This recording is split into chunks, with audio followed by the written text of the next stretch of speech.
अस्सलाम वालेकुम। पाकिस्तान का कानून तो वैसे ही अंधा है और इंसाफ की तो यहाँ पे कोई उम्मीद है नहीं।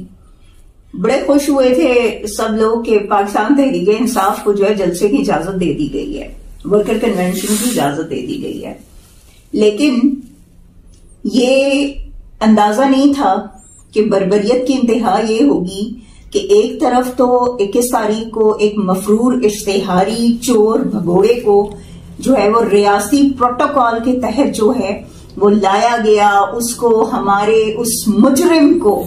हमारे सीपीओ और हमारे जो कमिश्नर्स हैं और जो बाकी लोग हैं, जो हमारी बाकी जो हैं, उनको जो है उन सब ने उनको सल्यूट किए। तो शर्म का मकाम तो वहीं हमारी कौम के लिए डूब मरने का था कि जहां पे जो है एक मुजरिम को अगर इतना प्रोटोकॉल दिया जाता है और एक मुजरिम को सल्यूट करते हैं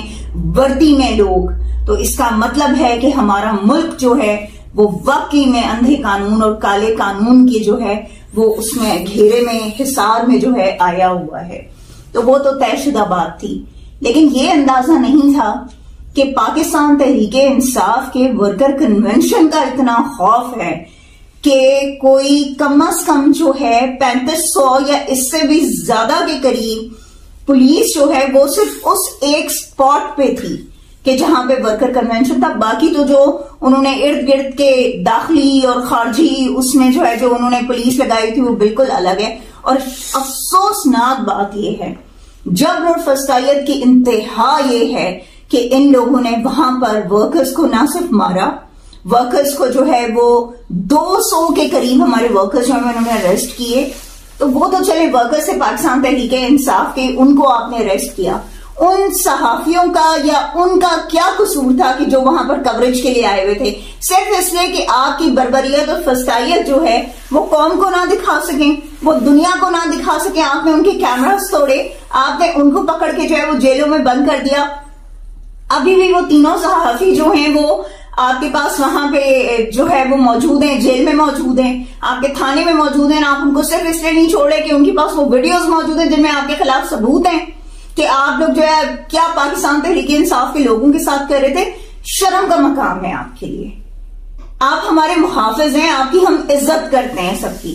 लेकिन अगर आप इस तरीके से पाकिस्तान तहरीक इंसाफ के लोगों पर जुल्म करते रहेंगे किसी और के कहने पर, जिस तरह कल आपने वीडियो में कहा जी हमें तो ऊपर से हुक्म है, तो फिर अफसोस और शर्म का मकाम है। और मोहसिन नकवी साहब को मैं एक बात कहना चाहूंगी कि मोहसिन नकवी साहब, हम ये तो जानते हैं कि आप कभी भी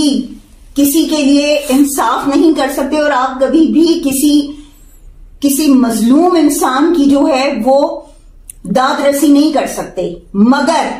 हमें ये नहीं पता था कि आप वजीरे आला जो है गैर कानूनी तौर पर, गैर आईनी तौर पर आप अभी भी बैठे हुए हैं कि आप इस हद तक जो है आप चले जाएंगे कि आप उस भगोड़े को, उस मुजरिम को, उस मफरूर को कि जिसपे केसेस हैं उसके खिलाफ तो आपने कोई एक्शन नहीं लिया, उसको तो आपकी रियासती मशीनरी ने जो है पूरा प्रोटोकॉल दिया। और कल वर्कर्स के बारे में आपने ये कहा जी जो हैं वो इन्वॉल्व है किसी उसमें, तो किसी मुजरिम को, किसी जो है उसको मुलजिम को जो है हम वो एनओसी नहीं दे सकते। शर्म का मकाम है आपके लिए कि उनमें से बता दीजिए कि कौन सा मुलजिम था उन वर्कर्स में, जिन मासूम वर्कर्स को आपने जो है कल गिरफ्तार करवाया है। तो ये याद रखिएगा, सारी जिंदगी की चांदनी नहीं है ये। इंशाअल्लाह ताला वो वक्त करीब है कि जब पाकिस्तान तहरीक इंसाफ अपनी फुल स्ट्रेंथ शो करेगी और इंशाअल्लाह ताला ये जो आपका जुल्म और बर्बरियत और जबर है इंशाअल्लाह ताला ये खत्म होगा। और वो तमाम लोग कि जिन्होंने पाकिस्तान तहरीक इंसाफ और पाकिस्तानी अवाम पर जुल्म किया है, इंशाअल्लाह ताला अल्लाह पाक इंसाफ जरूर करेगा। और वो वक्त आएगा कि जब आप सब